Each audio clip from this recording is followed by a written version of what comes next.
ఓం సమర్థ సద్గురు సాయినాథ్ మహారాజ్కి జై.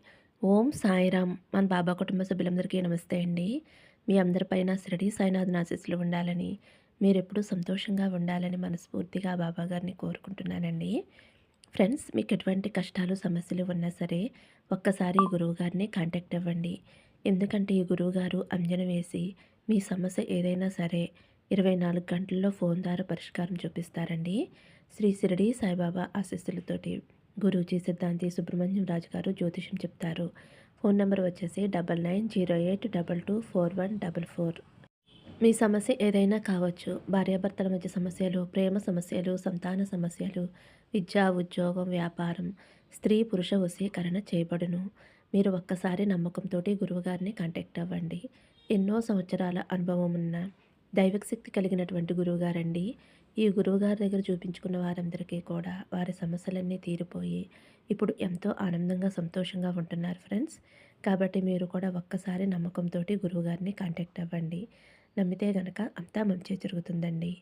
ఇంక ఈరోజు వీడియోలో మన బాబాగారి సందేశం అండి. మన బాబాగారు ఏమంటున్నారంటే, తల్లి, నువ్వు ప్రాణంగా ప్రేమించిన వారిని తలుచుకుంటూ, ఈ బాబాని తలుచుకుంటూ వీటిలో ఒక నెంబరు తాకమ్మా. నీకు ఎంతో ఇష్టమైన వారు నిన్ను వెతుక్కుంటూ నీ వద్దకు వస్తారు తల్లి. వారితో నీ జీవితం ఎంతో సంతోషంగా ఉంటుందమ్మా అని అయితే మన బాబాగారు మనందరి కోసం చాలా అంటే చాలా చక్కటి సందేశం తీసుకొచ్చారండి. మరి మన బాబాగారు ఇలా ఎందుకు చెబుతున్నారో ఆయన మాటల్లోనే తెలుసుకుందాము. చిన్న రిక్వెస్ట్ ఫ్రెండ్స్, మన వీడియోస్కి అయితే ఒక చిన్న లైక్ ఇవ్వండి. ఫస్ట్ టైం చూసేవారైతే మన బాబా భక్తి ఛానల్ తప్పకుండా సబ్స్క్రైబ్ చేసుకోండి. మీరైతే తమ్నేల్ చూశారు కదండి, 3 నెంబర్స్ ఉన్నాయి కదా. మీరైతే మీకు ఇష్టమైన వారిని తలుచుకుంటూ, బాబా గారిని తలుచుకుంటూ ఒక నెంబర్ మనసులో అనుకోండి.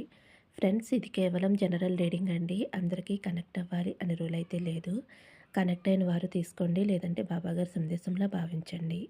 ముందుగా 1వ నెంబర్ చూస్ చేసుకున్న వారి గురించి అయితే తెలుసుకుందామండి. మీరు మనసులో ఎవరి గురించి అయితే అనుకున్నారో వారైతే మీ గురించి చాలా తప్పుడు నిర్ణయం తీసుకున్నారండి. మీ ఇద్దరి మధ్య అయితే చాలా దూరం అనేది వచ్చింది. మీ ఇద్దరి మధ్య జరిగినవన్నీ కూడా ఆ వ్యక్తికి ఇప్పుడు గుర్తొస్తున్నాయి. ఇప్పుడైతే ఆ వ్యక్తి తన తప్పులు తాను తెలుసుకుని మీ దగ్గరికి రావాలి, మీతో కలిసి ఉండాలి అని అయితే కోరుకుంటున్నారండి. కానీ మీ ఇద్దరి మధ్య ఒకరికొకరు మాటలు లేకపోవటం వలన ఆ వ్యక్తి కొంచెం భయపడుతున్నారు. ఆ వ్యక్తి అయితే మీ దగ్గరికి రావాలి అని, మీకు క్షమాపణ చెప్పాలి అని చాలా ఆశపడుతున్నారు. మీ ఇద్దరి మధ్య చాలా లాంగ్ డిస్టెన్స్ అయితే వచ్చిందండి. ఆ వ్యక్తి మిమ్మల్ని కలవాలి అని చాలా చాలా వెయిట్ చేస్తున్నారు. ఒక్కొక్కసారి ఆ వ్యక్తికి అనిపిస్తుంది మీ దగ్గరికి రావటం రిస్క్ ఏమోనని. అలాగే ఆమె లైఫ్‌లో ఒక లేడీ అయితే ఉందండి. ఆమె అయితే ఆ వ్యక్తిని చాలా కంట్రోల్ చేస్తుంది. కొంతమందయితే థర్డ్ పార్టీ కావచ్చండి. లేదా వారి సిస్టర్స్ కావచ్చు, లేదంటే స్నేహితులు కావచ్చు, బంధువులు కావచ్చు. ఎవరో ఒకరైతే కావచ్చండి. వారైతే ఈ వ్యక్తిని మీ దగ్గరికి రాకుండా ఆపుతూ ఉన్నారండి. అవతల వారైతే ఆ వ్యక్తిని చాలా కంట్రోల్‌లో ఉంచుతున్నారండి. అలాగే మీ కోపానికి ఆ వ్యక్తి చాలా భయపడుతున్నారు. చాలా ఓవర్‌గా థింక్ చేస్తున్నారు. అయితే ఆ వ్యక్తి అయితే ఎంతమంది ఆపినా సరే ఆగరండి.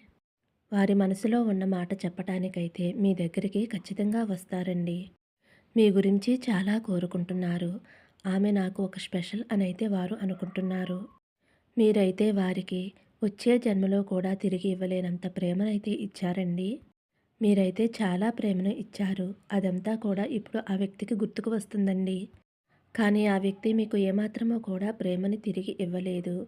ఇప్పుడైతే జరిగిందంతా కూడా గుర్తు చేసుకుని చాలా పశ్చాత్తాపడుతున్నారు. ఎలాగైనా సరే మీకు చాలా ప్రేమను తిరిగి ఇవ్వాలి అని వారు చాలా కోరుకుంటున్నారు. వారి మనసైతే ఎప్పుడు ఎప్పుడు మీ దగ్గరికి వద్దామా, తన మనసులో ఉన్న మాట చెప్దామా అనైతే అనుకుంటున్నారండి. కేవలం చిన్న కారణమేనండి. మీరు ఎక్కువ కోపాన్ని చూపించడం వలన ఆ వ్యక్తి భయపడిపోతున్నారు, దూరంగా ఉంటున్నారు. కాబట్టి మీరైతే కోపాన్ని తగ్గించుకోండి. మీ ఇద్దరికీ కూడా మంచి టైం అనేది రాబోతుందండి. మీ ఇద్దరూ కలవటానికి మంచి పాసిబిలిటీ ఉందండి. కాబట్టి మీరు కోపాన్ని తగ్గించుకోండి. ఆలోచనలు నియంత్రణలో ఉంచుకోండి.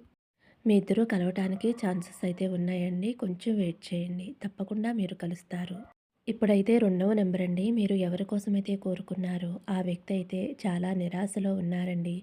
చాలా డల్‌గా ఉన్నారు. చాలా బోర్‌గా ఫీల్ అవుతున్నారు. వారైతే మీ దగ్గరికి రావాలి అని అనుకుంటున్నారు. మీరైతే వారిని క్షమించరు అనైతే వారు భయపడుతున్నారు. ఎందుకంటే వారు ఫాస్ట్‌లో అయితే మీకు కొన్ని కండిషన్స్ పెట్టారు.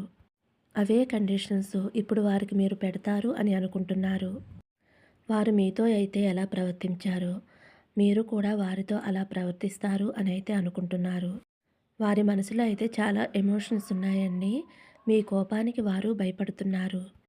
వారి చెల్లికి గానీ, తల్లికి గానీ ఎవరికో ఒకరికి భయపడుతున్నారు. ఎవరో ఒక లేడీ అయితే వీరిని ఆపుతున్నారు. మనం ఫస్ట్ నంబర్‌లో చూసాం కదండీ! అక్కడ కూడా లేడీ ఆపినట్లుగానే ఇక్కడ కూడా జరుగుతుందండి. వారైతే మీ నుండి ఒక కాల్ గానీ, మెసేజ్ కానీ వస్తుందేమోనని ఎదురు చూస్తున్నారు. వారి నుంచయితే మీకు ఎటువంటి కాల్, మెసేజ్ రాదండి. ఎందుకంటే వారు మీ గురించి వెయిట్ చేస్తున్నారు. మీ నుంచి కాల్ గానీ, మెసేజ్ గానీ వస్తుంది అని ఎదురు చూస్తున్నారు. వారు చేసిన తప్పుల వల్ల మీకు కోపం బాగా వచ్చింది అని ఆ కోపానికైతే వారు భయపడుతున్నారు. వారంతట వారు మీ దగ్గరికి వచ్చినట్లయితే మీ దగ్గర అణిగి మణిగి ఉండాలి అని అయితే అనుకుంటున్నారు. మీరే పిలిస్తే ప్రాబ్లమ్స్ అన్నీ కూడా సాల్వ్ అవుతాయి అని, అప్పుడైతే మీకు సారీ చెప్పవలసిన అవసరం ఉండదు అని, వారంతట వారే వచ్చినట్లయితే మీ నుండి మాటలు పడవలసి వస్తుంది అని ఆ వ్యక్తి అయితే మిమ్మల్నే వారి దగ్గరికి రప్పించుకోవాలి అనైతే వారు ఎదురు చూస్తూ ఉన్నారండి. మీ ఇద్దరూ ఒకటవ్వకుండా ఎవరో శత్రువులైతే అడ్డుపడుతున్నారు. చెడు దృష్టి అనేది కూడా మీ మీద పడిందండి.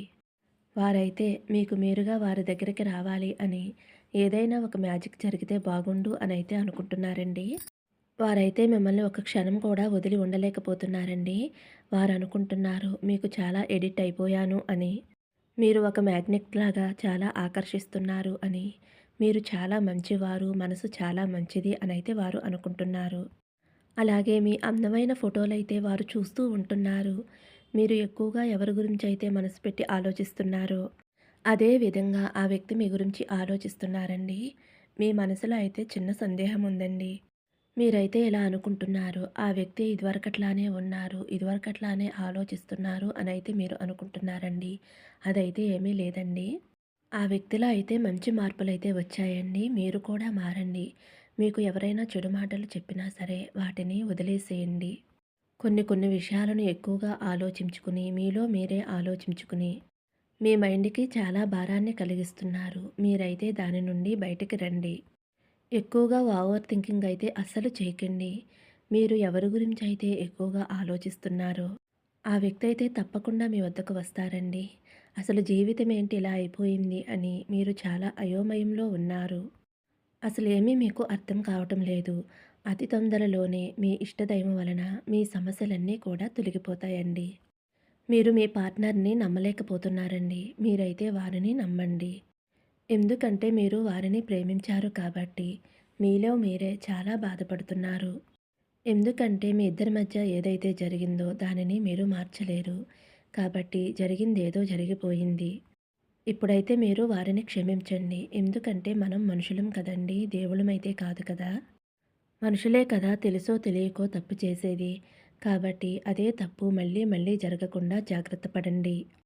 అంతేగాని అదే తప్పును మీరు ఆలోచిస్తూ ఉండవద్దు. మీ ప్రేమని నమ్మండి. మీ ఇష్టదైవాన్ని నమ్మండి. మీ పార్ట్నర్ ఎవరైతే ఉన్నారో వారు చాలా తొందరగా తిరిగి వస్తారు. అంతా కూడా మంచిగా ఉంటుంది. మంచి పాజిటివ్ ఆలోచనలతో ఉండండి. పాజిటివ్‌గా ఆలోచిస్తే అంతా కూడా పాజిటివ్‌గా ఉంటుంది కదండీ! మన బాబాగారు కూడా అదే చెబుతారు కదండీ! ఇప్పుడైతే మూడవ నంబరండి. ఎవరైతే మూడవ నంబర్ కోరుకున్నారో, ఎవరి కోసమైతే కోరుకున్నారో వారి గురించైతే తెలుసుకుందామండి. వారైతే చాలా ప్లానింగ్స్ అయితే వేసుకున్నారండి. మీకోసం వారు చాలా ఎక్కువగా ఆలోచిస్తున్నారు. వారిలో కోపమైతే చాలా ఎక్కువగా ఉందండి. మిమ్మల్ని పొందాలి అనే కోరికతో అయితే వారు ఉన్నారు. మీ రిలేషన్‌లో అయితే చాలా లాంగ్ డిస్టెన్స్ వచ్చి ఉండవచ్చు. ఆ వ్యక్తి మీకోసం రావాలి అని కోరుకుంటున్నారు. అందులో ఎటువంటి డౌట్ అయితే లేదండి. మీరు అనుకుంటూ ఉంటారు, ఆ వ్యక్తి నా గురించి ఏమాత్రం కూడా ఆలోచించటం లేదు అని. కానీ అది తప్పండి. వారైతే మీ గురించి చాలా చాలా ఎక్కువగా ఆలోచిస్తున్నారు. చాలా ఎమోషనల్‌గా ఆలోచిస్తున్నారు. వారైతే మీకు కొన్ని అబద్ధాలు చెప్పారండి. అందుకే వారి మనసులో భయమైతే ఉందండి. వారు అనుకుంటున్నారు మీరు ఏదో అబద్ధం చెప్పి ఉంటారు అని. ఏదో విషయాలు దాస్తున్నారు అనైతే అనుకుంటున్నారు. వారి మనసైతే చాలా మంచిదండి. ఫాస్ట్‌లో ఏదో తెలియకుండా అయితే తప్పు చేసేశారండి. 2 ఆప్షన్స్ అయితే పెట్టుకున్నారు. అందులో వారికైతే మీరు చాలా బెస్ట్ ఆప్షన్ అనైతే వారు అనుకుంటున్నారు. మీ మనసు చాలా మంచిది అని, చాలా సున్నితమైనది అని వారు ఎప్పుడూ అనుకుంటూ ఉంటారు. వారు అన్ని విషయాలు మీ దగ్గర దాచిపెట్టారు. గతంలో ఏదో జరగడం వలన వారైతే ఇప్పుడు చాలా ఫీల్ అవుతున్నారండి. వారు మిమ్మల్ని చాలా ప్రేమిస్తున్నారు. వారి మనసులో మిమ్మల్ని చాలా కోరుకుంటున్నారు. వారైతే అనుకుంటున్నారు, ఒక అవకాశం దొరికితే బాగుండు. తప్పులన్నీ సరిచేసుకోవచ్చు అనైతే వారు అనుకుంటున్నారు. వారికి ఇప్పుడు అర్థమైంది. మీలా ఎవరూ ఉండరు అని. మీరు చాలా మంచివారు అని. మీరైతేనే వారి జీవితానికి కరెక్ట్‌గా ఉంటారు అనైతే వారు అనుకుంటున్నారు.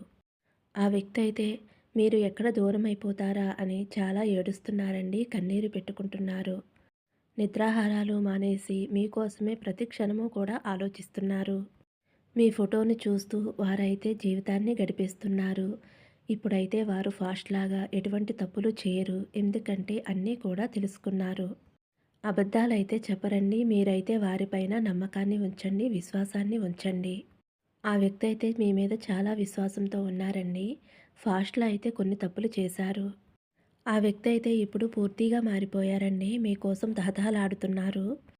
చాలా మంచి మార్పయితే ఆ వ్యక్తిలో వచ్చిందండి. మిమ్మల్ని ఏమాత్రం మోసం చేయాలి అని అనుకోవటం లేదు. మిమ్మల్ని మోసం చెయ్యాలి అని అనుకోవటం లేదు.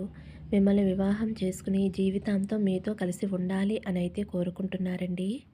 ఎందుకంటే మీరు లైఫ్ పార్ట్నర్‌గా ఉండి లైఫ్‌ని చాలా బాగా లీడ్ చేస్తారు అని, కుటుంబాన్ని బాగా ముందుకు తీసుకువెళ్తారు అని, కుటుంబాన్ని బాగా చూసుకుంటారు అనైతే వారు అనుకుంటున్నారు. కాబట్టి ఎట్టి పరిస్థితుల్లో వారైతే మిమ్మల్ని వదులుకోరండి. మీరు కూడా ఒక అడుగు ముందుకు వేయండి. అప్పుడు మీ బంధం అనేది బలపడుతుంది. ఇద్దరూ కలిసి జీవితాంతం ఆనందంగా, సంతోషంగా ఉంటారు. మళ్ళీ చెబుతున్నాను ఫ్రెండ్స్, ఇది కేవలం జనరల్ రీడింగ్ అండి. ఎవరిని ఉద్దేశించి కాదు. కనెక్ట్ అయిన వారు తీసుకోండి. లేదంటే బాబాగారి సందేశంలా భావించండి. సర్వే జన సుఖినో భవంతు. సమస్తం సద్గురు సాయినాథార్పణమస్తు. శుభం భవతు. జై సాయిరాం.